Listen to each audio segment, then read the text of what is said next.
Hello, greetings, and Happy New Year.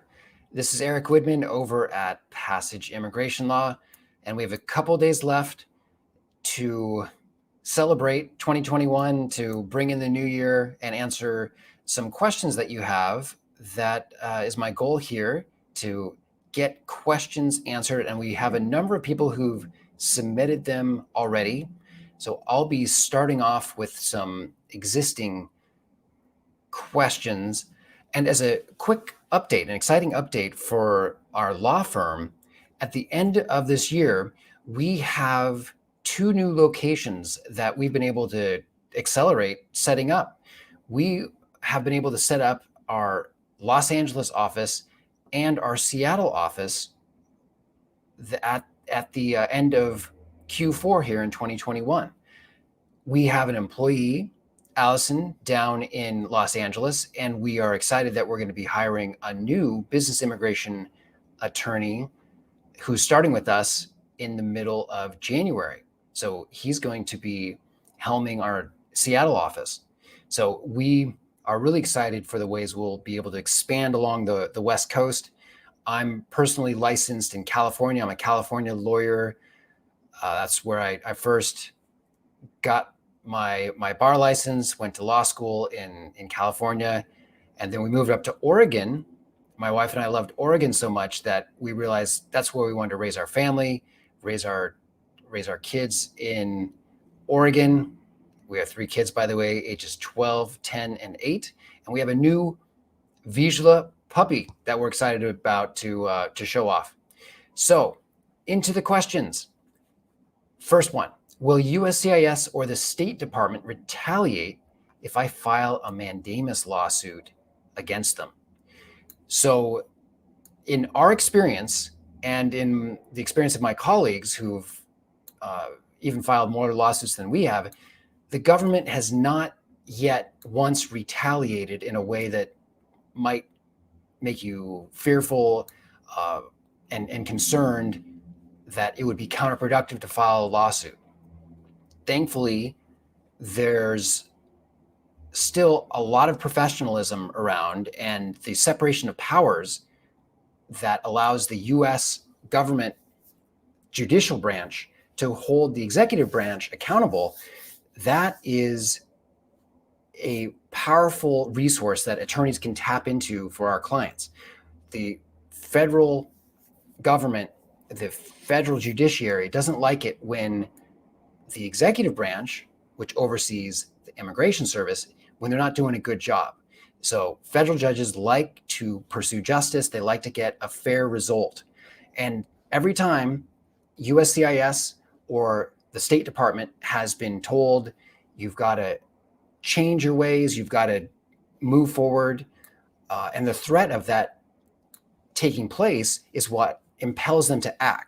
So just recently, I attended an interview with USCIS where the clients had sued the USCIS to finally get their interview set up, and it was very professional. It was very cordial. In some ways, it was even more professional and more cordial because they knew that we meant business.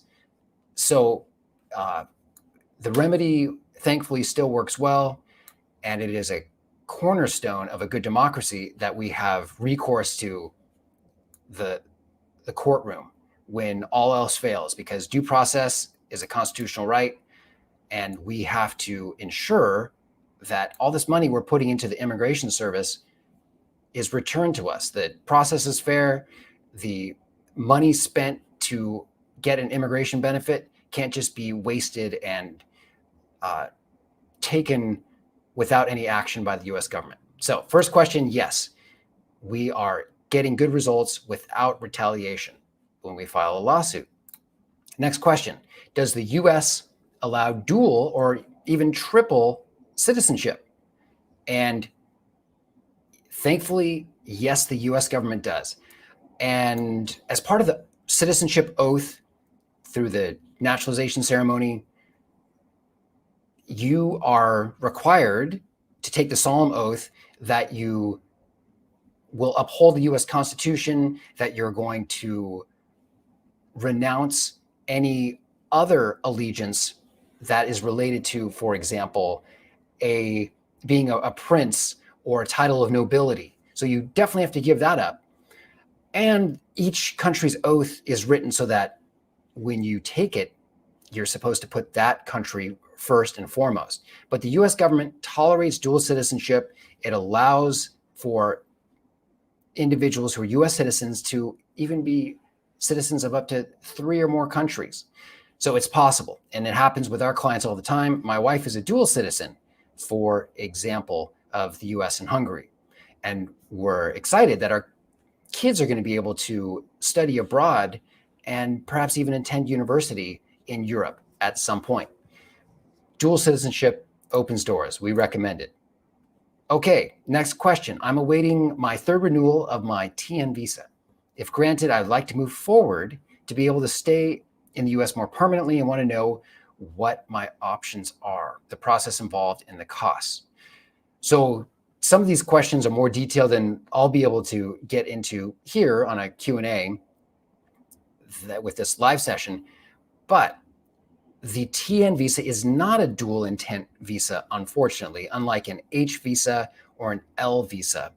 So a common pathway for TN visa holders is to switch over to one of those dual intent visas, like an H1B.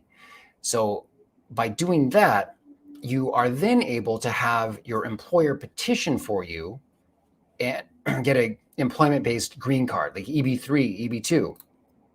And another way to go about it is if you have a family-based green card option, as long as you don't have immigrant intent when you're not allowed to, around that 60 to 90 day period of crossing into the US, if your spouse proposes to you and you get married, your fiance at that point would be proposing, right?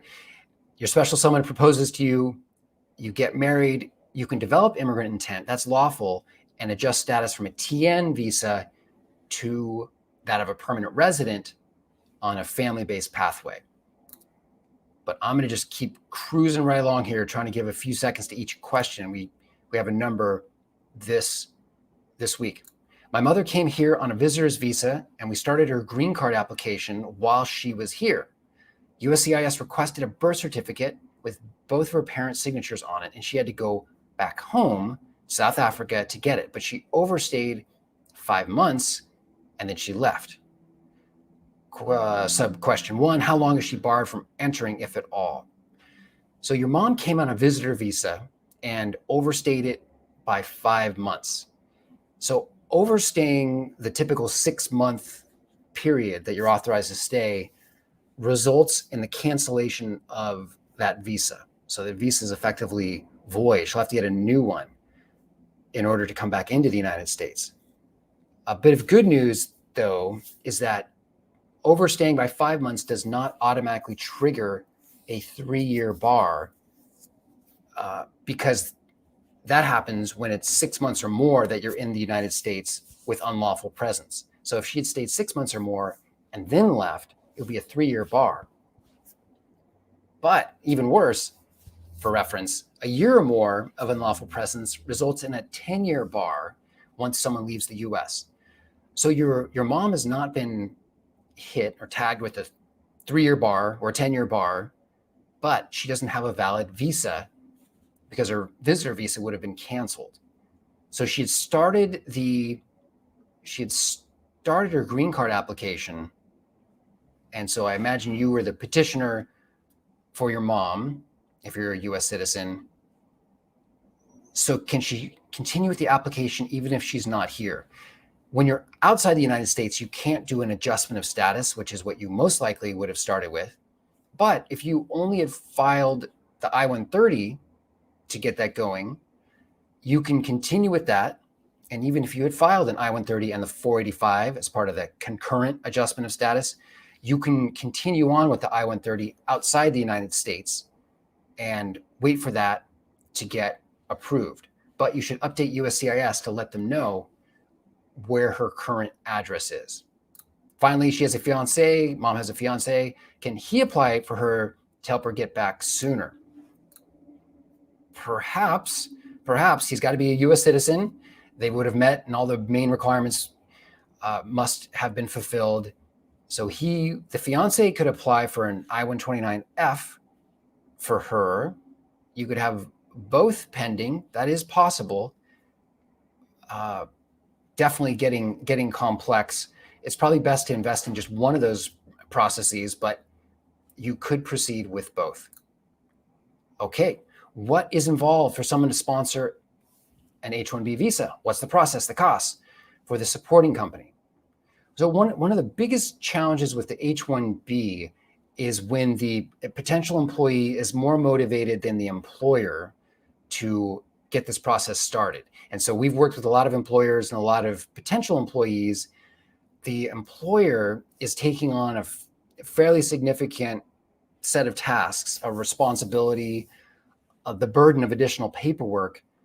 And you're asking, of course, what is involved? The employer is going to have to be willing to file a labor condition application, determine the prevailing wage, make sure that you're being paid enough. That's the prevailing wage for the region that you live in. There's a registration process that's still fairly new. It's been a couple years, which is an improvement over the old system that didn't have registration, but an employer will register and then confirm first that you're selected in the lottery.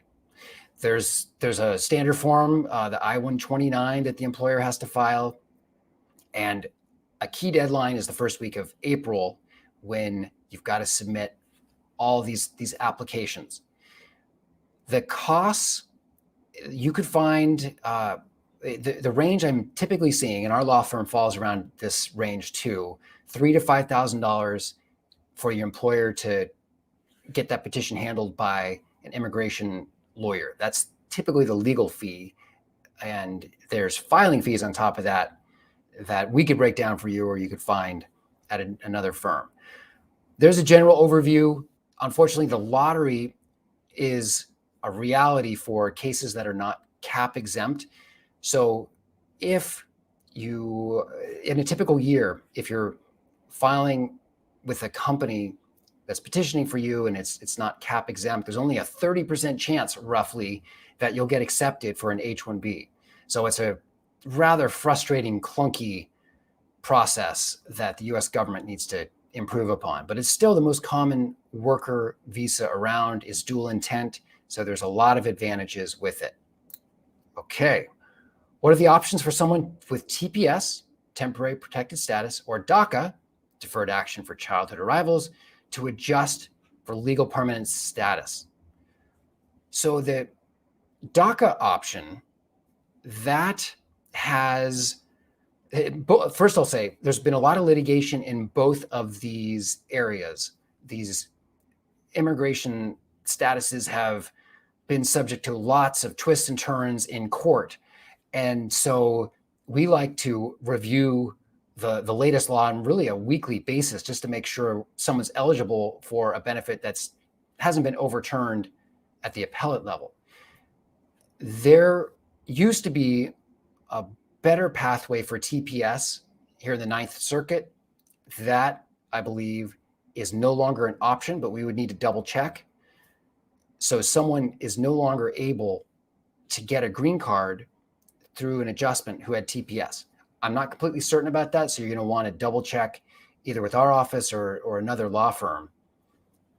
DACA, in practice, has become much more difficult to get a lawful entry which would allow for adjustment of status.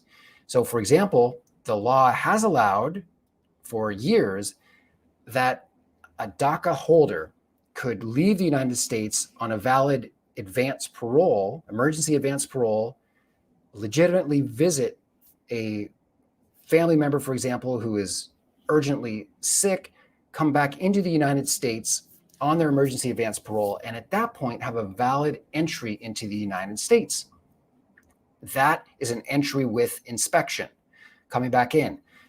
That clears up a key issue that a DACA holder had a problem with initially, who didn't have a valid entry with inspection when the DACA holder came with a parent, for example, when she or he was younger.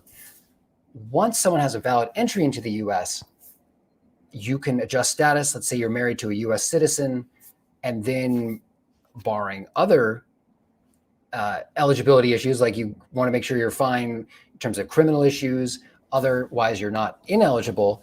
But we've had a number of clients who thankfully have been able to adjust status after entering in on emergency advance parole, a DACA version of that advance parole. It opens the door to adjust status. So that is definitely an option. The litigation is ongoing. There are lots of ways this issue can flip-flop back and forth. So be very careful and double check that the rules haven't changed if you're planning on going. All right, if my fiance applies for an EB1 EB2 visa, and while it's pending, can we apply for a spouse visa if we change our mind while another visa is pending? Okay, so I'm presuming you're the US citizen or green card holder. Your fiance is the foreign national benefiting from this employer-based process, the EB1, EB2. It is possible, it's fine to have two different pending green card applications, like two 485s. It's not common because there's a fee for each, but you could do an I-130 485 process in addition to having the company, the employment-based process, proceed. So it is possible, and you could switch over, for example, to a spouse visa, and that happens when people get married. And oftentimes that's faster when if you're a US citizen, for example, you can move the 485 along faster because your spouse is an immediate relative at that point. Okay, next question. I'm from Yemen. I'm going through postpartum depression right now. I'm mentally exhausted and desperate to have my parents here. I applied for them 2 years ago, and last August, I had an appointment at the Portland field office, and they just wanted me to give an oath that all my documents are correct. Didn't hear anything after that. Oh, that's terrible. That is a crazy, unreasonable delay, and you haven't heard anything for 2 years. You should definitely file a mandamus lawsuit and get them to take action on your case. That's what a mandamus suit does. When there's an unreasonable delay, you're asking for relief that the court mandate action. So this is really unfair. No wonder you're mentally exhausted. You applied for them a couple years ago. Yeah, we've had some favorable results with recent mandamus suits we filed in 2021. We're getting both USCIS and the State Department to take action, especially for a parental petition. That's too long of a period of time for background checks to be dragged out. Oftentimes, it's discrimination against those who are Muslims. So yeah, get in touch with us or another good firm that could do a mandamus suit for you. Next, I'm a DACA recipient and want to get advanced parole. Both of my parents have passed away. What would be a good option to obtain advanced parole? I'm wanting to study to become a nail technician. Would that be one option? Okay, got it. Yep. So sorry about your parents, of course.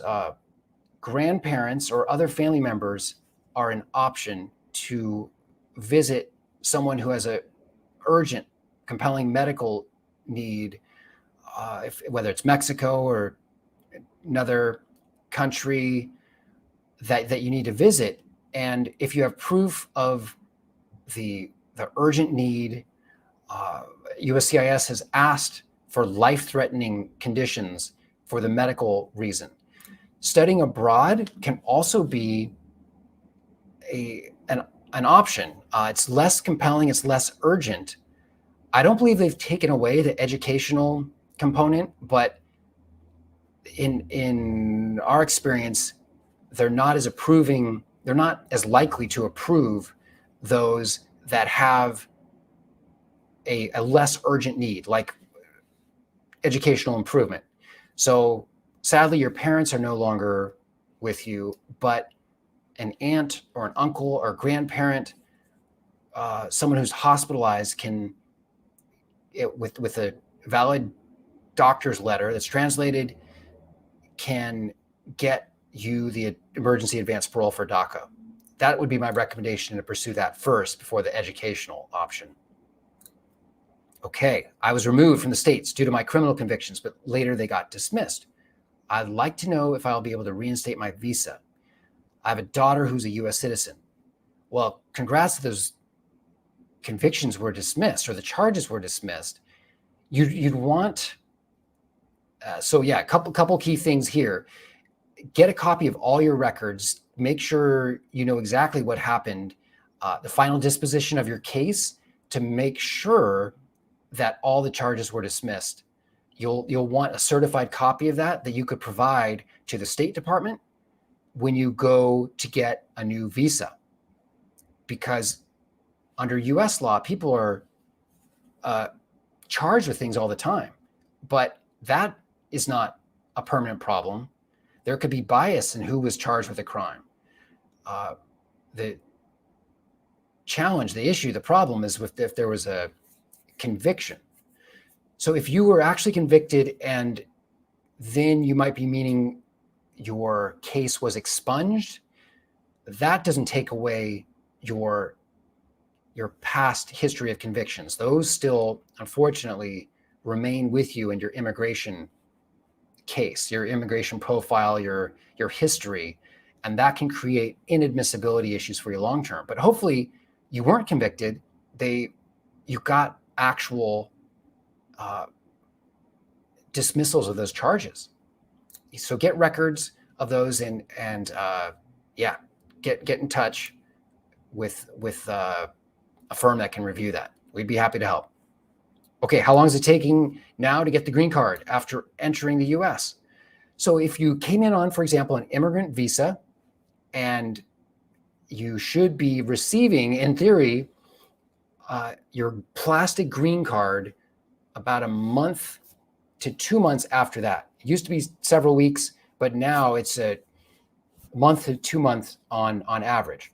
You're going to want to make sure that you pay the USCIS immigrant fee prior to coming into the US on your immigrant visa.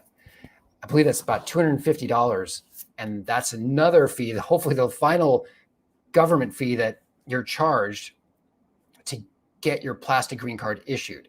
Some people are wondering where their green card is, and they just had not paid that USCIS immigrant fee online, and that holds things up a lot. However, some great news, though, is that if you enter, well, for everybody who has an immigrant visa, the good news is upon admission, the CBP officer stamps your passport. That's proof of your permanent residence status. You are authorized to work and even travel internationally as a full green card holder upon admission into the US. So even if you don't get your plastic green card till a month later or so, you can get to work right away. And an employer will need to accept that stamp. It's called an I-551 stamp in your passport as proof of ability to work. So you can get started right away. Okay, does the passport of the fiance influence the time frame? I believe you're asking about the time frame of a visa to be issued. So yes, in practice, if your fiance is from a country that is more highly scrutinized, like Yemen or Nigeria, Morocco, there is a lot more scrutiny given by the State Department, by the embassy, and you're subjected to more background checks. And so yes, the nationality, the passport that your fiance holds, in practice leads to a longer processing time in the second stage in particular of the process. First part of the fiance visa process, you get your petition approved with USCIS. Second stage is consular processing, and that's where it can really be dragged out extra long. Next question. What's the percentage? How many percent can we get approved with the J1 no objection waiver? And what are most of the reasons if the waiver is not approved or declined by the embassy? The J1 no objection waiver, that applies, for those who don't know, to people who foreign nationals came on a J1 foreign exchange visa visitor, you're a foreign exchange visitor, and you're subject to, many of those individuals are subject to a 2-year foreign residency requirement. You've got to return to your home country and live there and work there for 2 years so that the government that sponsored you, because usually you receive some scholarship money, gets a return on its investment. So the only way to get around that 2-year foreign residency requirement, called 212E, it's listed on your visa. Look at your J1 visa to see if you're subject to that. And if it says subject to 2-year 212E J1 residency requirement, you are indeed stuck with that. But you could apply for an exemption, an exception, a waiver. And if you get the embassy of your home country to agree that you could go do this, stay in the US without having to return, you can get a no objection waiver. In our experience, in terms of likelihood of success, I'd say 80% of the time, the home country is willing to approve and grant the no objection waiver. But there are other reasons why it could still not get all the way completed and issued. And for example, we fought for some clients who were recipients of a Fulbright scholarship. The odds were tough. And after looking for various ways around it, we weren't able to get that approved.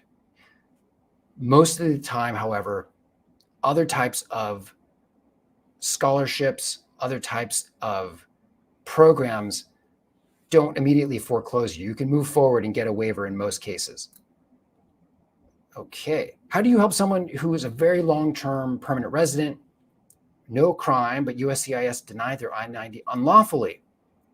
They've had their green card for 10 years, and USCIS falsely accused them that because they gave the green card erroneously, they cannot be a legal permanent resident now.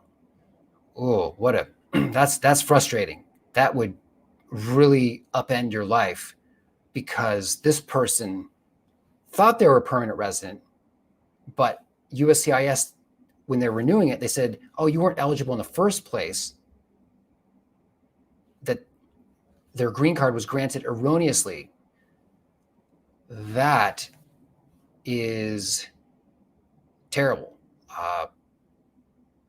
That could result in removal proceedings. You should definitely fight that, appeal that, and find out exactly why you're having your green card taken away. So yeah, definitely get in touch. They might be accusing you of fraud. They might be accusing you of even a relative's fraud. We were involved with a case where a relative put down false information, like your parent might have put something down incorrectly, and you, the children, had nothing to do with that. You've had a green card for 10 years. Now USCIS is taking the green card away from parents and kids. We were able to get those kids' green cards to remain in place, get those reinstated. So we don't know your situation, but don't give up. Okay, at what point would you say a lawsuit would be a good move for a K1 visa? Probably you're waiting at least a year. The strongest cases where you have 12 months or more of an unreasonable delay. And the most recent ones we've done, there's been a couple years of delays. And that case is in motion. That applicant is in process to get his visa now. But I would say 12 months of waiting at a particular stage when it should have been issued within a few months. Everyone, it's been a pleasure. I'm sorry I didn't get to all your questions. I've got to get back to work and do some client work. We filled this up with 30 minutes of good Q&A, and please get back in touch if you have other questions. We're going to keep doing these on Wednesdays. We want to make this worthwhile, and maybe we'll even have some people on to ask questions directly. I've seen that happen before, and that could be even more interesting. So it's not just me, a talking head, the whole time. Also, here's the sun is shining, the low winter sun. We got the cool view here, but it was blasting. Look at that. So I figured I would just close it. It had that white screen in the background. So happy holidays, everybody. Happy New Year. This weekend, my son and I are going to go watch the new Spider-Man. We're going to have a lot of fun together. Hope you guys do something wholesome and fun yourselves, and look forward to keeping in touch. And we have exciting things in store in 2022. Take care, everybody. See you later.